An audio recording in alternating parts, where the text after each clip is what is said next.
The US is banning TikTok. Americans are fleeing to Xiaohongshu.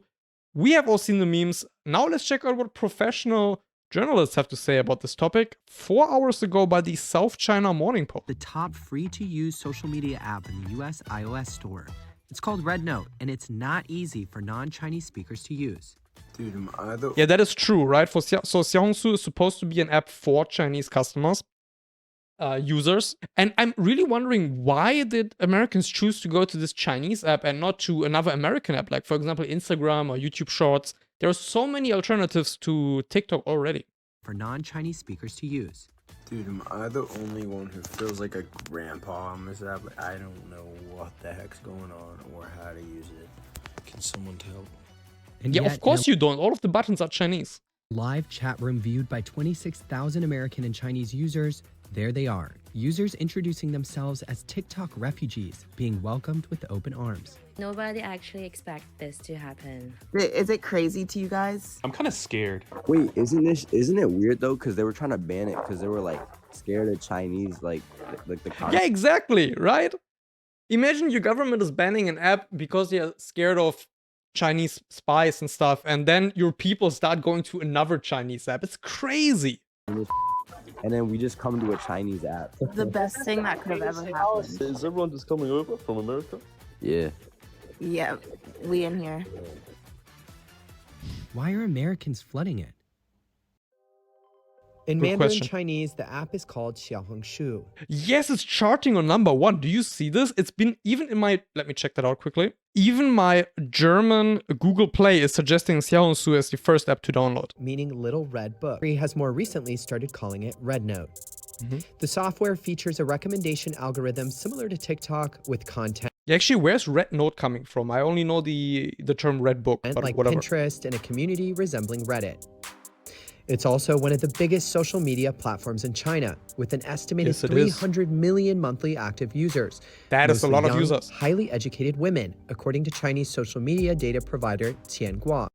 Yeah, so Xiaohongshu is used a lot in Germany too by Chinese students who try to inform each other, right? To also as an e-commerce platform, actually, to tell each other about discounts or good deals, buy this, buy that. So I'm not surprised that the user base is also very educated. That just makes sense. Half of them are Gen Z, and 1 in 10 are white-collar workers living in big cities. Based in Shanghai, RedNote took off in 2013. But why did it take so long for Americans to find their way to the app? Unlike TikTok, RedNote is designed and developed for Chinese Yes, absolutely. users. Why would Americans find in a completely it? different language, in a completely different country, with completely different rules. Yeah, rules, I the culture. also downloaded RedNote. I obviously used the translation, Google Translation, to create that account. But it wasn't, it didn't take a long time. It was very simple. Yeah, it's just a couple clicks, right? It took a few minutes. But again, if you don't have an English version, going back and forth between Google Translate is going to be very frustrating in the long term. No, I disagree with that. That is so irrelevant.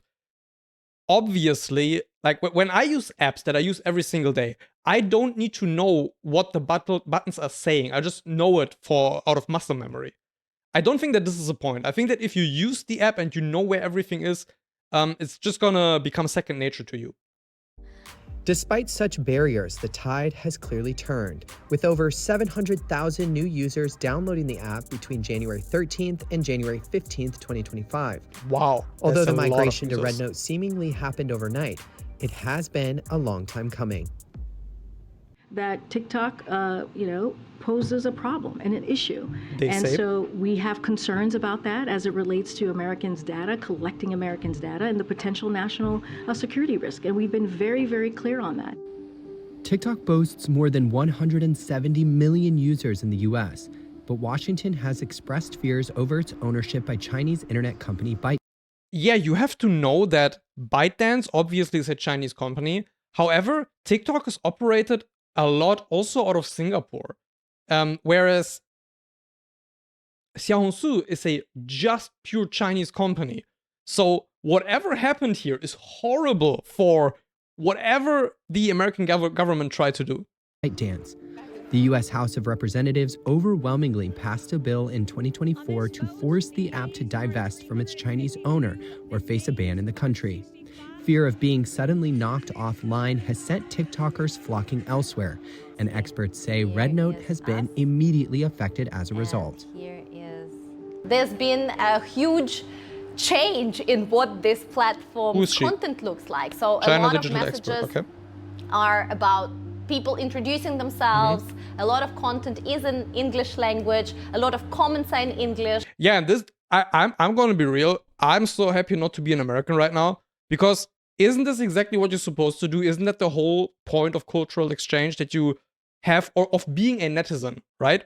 Isn't that the whole point of coming together, getting to know about each other, somewhat agreeing on a language? Like, the whole internet, me included, the way I learned English is because of the internet, because I was online during my early teens. America, or English culture, has dominated the internet space, or the Western internet space, for a very long time. And something now mixing up a little bit, just on paper, doesn't seem that bad. But obviously, if you are leading such a culture that is so dominant in the internet, you want to maintain that dominance. So I understand where they are coming from. A lot of newcomers set goals like, oh, I will learn Chinese and please help. This sentence here, I will learn Chinese. There are so many Americans cringing to that right now. Help me out. The hashtag TikTok Refugee was viewed 370 million times on Red Note in just 3 days. How did this happen so quickly? The Post spoke with a TikTok influencer with more than 180,000 followers who joined Red Note. Wait, but she only has 23,000 followers. Or is it, oh, the more than 100,000 followers, they are on TikTok, and now she's on Xiaohongshu and has less? I'm not shocked, because I know some people are just doing it as like a big FU to the American government, which I think is kind of funny in general. So like, I saw a video, I think it had like 1 million views when I saw about Red Note. So like, it was already popular in that way. And then I was like, oh, like, what is that? And so like, I went to go download it, and then I played around with it, and now like, so it's kind of, it's like a trickling event. But yeah, because obviously as a content creator, right, she is a businesswoman, and she just wants to find ways to distribute the product that she is making. And being on multiple apps is just a logical way of doing that, to be way more efficient with the work that she is already putting in anyway. So I don't think that there's any blame to put on creators, because they will just be where the potential money or clout is. But yeah, so yeah, my intentions weren't like F the government, I'm gonna go over there. I was just like, oh, like, this is something that everyone's over here. Okay, let me go see what it's talking about. And then I made an account. So that's just kind of... Yeah, also this point of everybody is doing it. There is this effect that's a lot happening on the internet. Did you ever see someone who was suddenly popping off, and then because they were popping off, they were getting even more popular? And the same happens the other way around too. If somebody starts to lose followers and people notice, then they will lose even more followers, because that's just where the tides go and people like to follow. If they're gonna shut this down, it's like, well, where else are we gonna go? As a protest, as a way to primarily spite the government, a lot of TikTok creators and TikTok users decided to enter a real Chinese app. What do I mean by real? Because TikTok international version is actually headquartered in Singapore, and it has its servers outside of mainland China. And as the CEO of TikTok Global has mentioned, it's not really a Chinese company or operation. Exactly. And now they're going to Xiaohongshu, Red Book, which is a Chinese company with servers in the country, with headquarters. Yeah, and to be real, it's so cringe that if you join this app just for the one reason to spite your own government, that is so incredibly cringy. Like, if you really think that something bad is going to happen to your data, then you should be protective of your data, because it is valuable. Headquarters in mainland China. I personally don't watch the news, just because one, the news is like really depressing, and then plus like they try to like sway your, view on things. So I'm just kind of sad that if TikTok really does go like, I'm not gonna be in, the know of like what's really going on out there. And I think a lot of people don't do that. Even when I was younger, people stopped watching the news. They were looking for alternative ways to do that. and the new form of social media of citizen journalism, that seems to be where the trend is going. And again, I can totally understand why people are tired of obvious biases being thrown around in the media. And from what I know, American media is even more biased when it comes to that. Here in Germany, we're pretty fine most of the time with our main media production. But in a country like America, where facts are so combated and the truth is something that parties can't agree on at all, I completely understand the need for a citizen-regulated platform. So yeah, so I do support the protests because I was like, it's really pretty much taking away free speech, in my opinion, because TikTok is really the only app where you can just kind of do and say anything. Ironically, Americans moving to Red Note will face the same kind of censorship. Yeah, okay, they're probably just going to talk about it, right? But you obviously can't say anything on Red Note or Xiaohongshu because it's Chinese culture. There are different things you can't talk about. Obviously, you're not going to get banned for being LGBTQ on Xiaohongshu, but there is a lesser acceptance compared to American culture. Censorship Chinese users face in their home. And also, isn't TikTok censoring people so hard anyway? The whole lingo of, for example, the word unaliving yourself instead of saying suicide. There are words that are just so heavily censored. You're just being shadow banned just for using them. So TikTok has been active in that, absolutely, and that is one of the reasons why I never used it. Country behind what is called the Great Firewall. But at the same time, the migration has created a rare opportunity for people in the two countries to learn more about each other. That is the positive No here, more yes. Panda Express. Yeah, no more Panda Panda Express is good. Everybody keeps saying that. No, but it's good. Oh my I had Panda Express only one time. It was in the Dubai airport because we don't have Panda Express here in Germany. Panda Express in Dubai slaps. Shit was good. I don't know how it's anywhere else, but what I had was amazing. That is not real Chinese food. It's I don't care, it's tasty. Chinese food. It's Yes. so tasty. So imagine exchange going on. So last night I was doom scrolling on Red, and there were 3 or 4 accounts where people were basically saying, ask me anything about America. I'm just a blue collar worker sitting here in Colorado. I will tell you anything and everything. So real Chinese people speak with real American people directly without VPNs. Without Yeah, media wouldn't it be amazing if curation, China didn't have but they VPN bans? actually have an opportunity, probably for the first time in a long, long time, to interact directly. Beijing so far has signaled that is the biggest plus. Out of all of this, people actually having exchanges, meaningful cultural exchanges, that is the biggest plus. Because people who would never travel otherwise, or even never go to China, for example, they would never get this opportunity, and now they did. This is so good. But obviously the politicians, they don't like that. Because they like to exert a form of media control. that it welcomes cross-cultural interaction. 我们认为，使用何种社交媒体是个人的选择。作为原则，中方一向支持和鼓励与各国加强人。You don't encourage people-to-people exchange by banning websites like Twitter or YouTube and forcing your people to illegally use VPNs. Stop bullshitting. 人文交流，促进民心相通。 In China, censorship has been strict for many years, and increasingly more so since 2021. It's been the same in the general West too.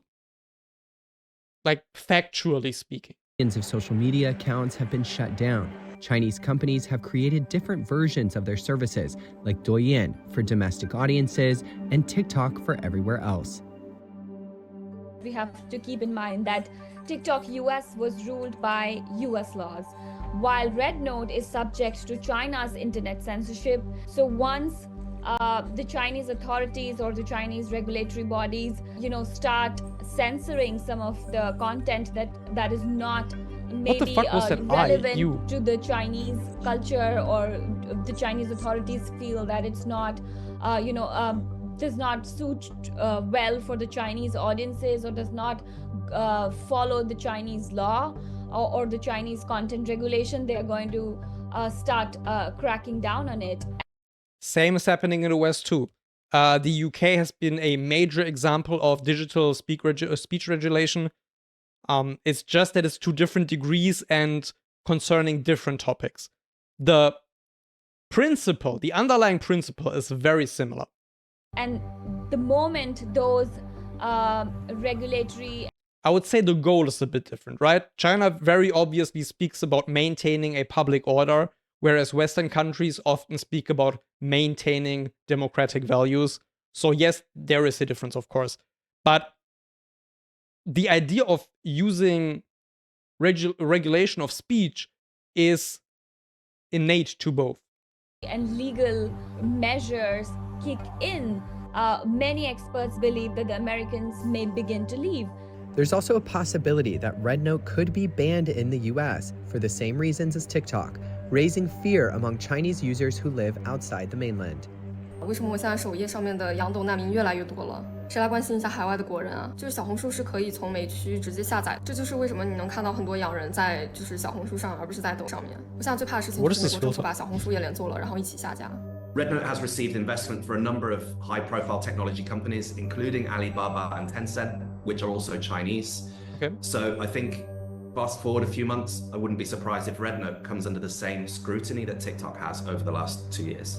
Yeah, because so far it just wasn't a problem. Obviously, the government will only go after companies that pose a problem.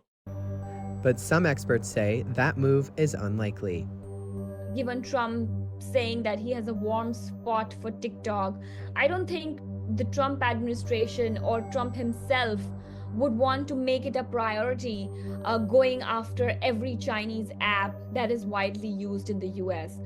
I mean, I don't know, the Americans also really didn't like Huawei, for example, so I'm not sure about that. So, but having said that, there are so many Republicans in Washington who voted for TikTok ban, and they have been talking about this trend of American users.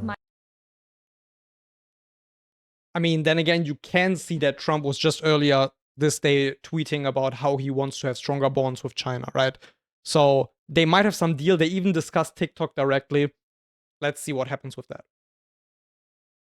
Migrating to Red Note. So I think there is a lot of,